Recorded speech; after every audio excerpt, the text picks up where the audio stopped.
ते सांगणार आहे. हे तूप टाकलेलं आहे त्याच्यामध्ये. हे किसमिस आहेत, मी तुपामध्ये फ्राय करून घेणार आहे. हे बघा, हे माझे किसमिस झालेले आहेत तुपामध्ये फ्राय करून. आता मी याला काढून टाकते. हे मी थोडेसे ड्रायफ्रूट भाजून घेते. रवा घेतलेला आहे, हे टाकून भाजून घेणार आहे. स्लो गॅसवरती भाजायचा.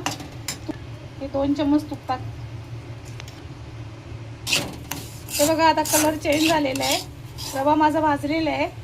असा एवढाच भाजायचा या पद्धतीने. हे थोडंसं विलायची पावडर टाकते. हे सगळे भाजलेले ड्रायफ्रूट टाकून देते. वाटीने मी रवा घेतलेला आहे, त्या वाटीने मी साखर टाकते. हे दूध घेते, 2 वाट्या दूध आहे. दुधाला कधी पण गरम करूनच घ्यायचं, असं ज्यावेळेस आपण शिरा बनवतो त्यावेळेस.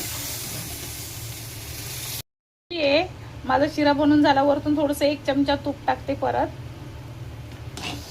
अशा पद्धतीने बनवून बघा, खूप मस्त शिरा होतो हा.